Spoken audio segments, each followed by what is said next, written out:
Hey guys, Robbie K here with not one but two movie reviews, of course one at a time, because otherwise they get a little too long. Welcome to Robbie K's movie reviews, and tonight we're going to end up hitting the usual spiel, so thank you very much for joining. If you're new to the channel or haven't watched too many of my videos, let's describe how we go down with it before we get to the actual movie. Step 1, we talk about the trailer, maybe give you a hint as to what it hopes to promise you in the movie. Step 2, quick and dirty review, so that if you just want the overall summary, you're in and out. Step 3, we essentially then get to, the likes and the dislikes and a little more detail for those who kind of want a little more components about it. It's fun, it's happy, let's get to it so I can see if it's worth hitting the movie theaters this week. Welcome to Robbie's Movie Reviews, and our first one is on The Girl in the Spider's Web, as I kind of remember. Now, The Girl in the Spider's Web is, of course, based on the book series, all about the girl with the dragon tattoo. Not only is it on the poster and the trailer, but it's also essentially on your kind of hit list, topic list of many trivia contests, at least the ones I've been to. And if you haven't seen the first Girl with the Dragon Tattoo, you're going to miss some story elements probably, but I'm getting ahead of myself.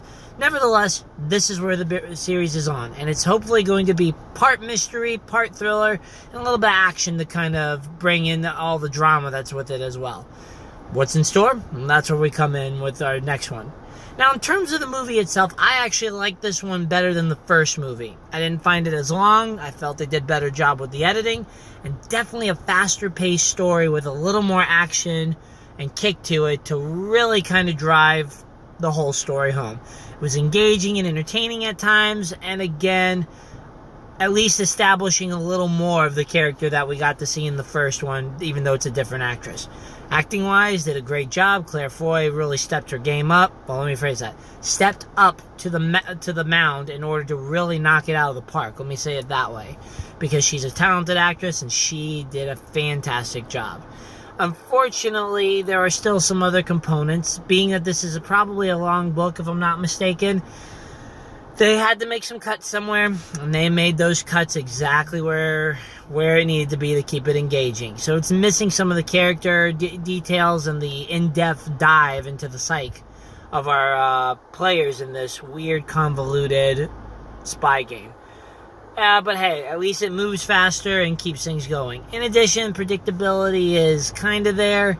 Not the most surprising, stunning twist or engaging mystery. But that's about all I've got to say for the summary. Worth the trip to the theater? I don't think it was worth a 5.5 like some people are giving it. But the movie kind of is missing a lot of the nitty-gritty and bite that first one did. And I think it needed a little more engineering in either the action scenes or the story component with the characters themselves to warrant this the correct venue for the movie. Nevertheless, if you're a big fan of the series, you'll probably enjoy it a little more. If you are a purist of the book, probably want to hold out on this one and probably watch it from the safety and comfort of a Netflix or Redbox viewing. That's about all I've got for the quick and dirty, except for let's give you the scores. In regards to its category of crime, mystery-ish, drama, thriller, 6.5, maybe a 7 at the most. Movie overall, this is probably where it suffers and hits a little closer to the 6 for me. Again, not the worst thing to ever grace the theater, but still missing some components that one looks for in these kinds of movies, like especially when you've got things like James Bond and stuff like that. Now, if that's all you're interested in, then this is where we ship out. Thank you very much for watching. But for those who want a little more in kind of the in-depth, stick around because here we go. As always, I like to start with likes. You've heard it in the general summary. Acting starts with first. And I love Claire Foy in this. I saw her in First Man where she played a little more realistic and endearing character. In this one, it's definitely the opposite. A movie-made character that has edge, girl power, and yet a kind of heart that goes for the justice. It absolutely rocks in terms of just a strong female lead that's very balanced. And I like that in it. And with her leading the way, it kept things interesting. Her dynamic was wonderful, and I felt that she captured the character that we got in that first installment. In terms of the pacing, the first one definitely is more of that mystery and you trying to figure it out, which is that's what you're looking for in kind of a drama, a mystery suspense. And that one's going to be more up your alley, especially with a lot of the hard-hitting things that they do. They cover a lot of adult material, and that's not easy to do in this day and age without crossing it. But that's the first movie. And for me, that was also a very slow and very exhausting movie because it was almost 3 hours long, if I'm not mistaken. Now, when you go into this one, though, the pace is completely opposite. It goes a little more towards the action spy thriller venue, and it's fun at times. The action is definitely not a James Bond-like action for the most part. Maybe the ending would probably classify and qualify for it. But otherwise, it's actually just a much lower key scenario that does it.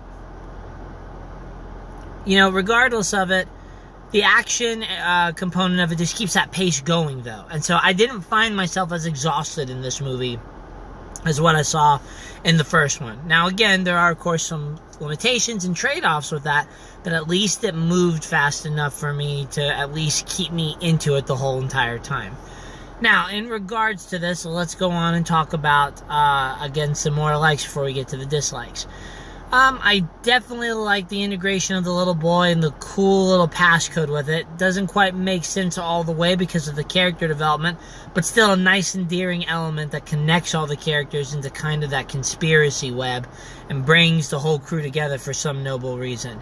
The comedy, for what little there is, very well done and integrated into the theme of the movie and tone. Not forced, not necessarily off the wall and tangential, but very well kind of shuffled in to get a laugh and kind of slightly alleviate the shadows that this movie casts. Now, if that's still not up your alley and cup of tea, that's no problem, because we're going to kind of get to the dislikes in a minute. Sorry, I'm rambling. It's been a long week. But anyways, let's kind of finish this up so we can get going. In terms of any other likes, the special effects are always great. The costume and wardrobe do their job and bang up things with kind of giving you that spy kind of rogue edge, and then with the makeup all about sort of bringing some of the tortures inflicted and injuries to a realistic portrayal. So, you know, gotta give them kudos for there. In terms of all the special effects and sound editing itself, again, good job, and that probably is the biggest theater quality worthy, is the explosions and the speakers kind of blazing so hard that the walls shudder and shake. So, you know, pretty awesome there. That's about all I've got for it in terms of the likes, or the big likes, I should say, of this movie. So let's kind of hit where the dislikes come from. Well, the first thing is that when it actually comes to a story element, again, the bare bones, what the plot is, what the general component is, and why we even care, are all thrown in there very nicely. But the problem is that, as the first one did, there's a lot better character development in that first one. And in this one, the character development is kind of a nice icing over the proverbial cake. Now, if you end up liking that kind of just sort of sour icing, you're not going to have problems with it. But for me, when you're trying to use a lot of these characters to essentially build tension and kind of explain where the nuances are, I need a little more to kind of flesh them out.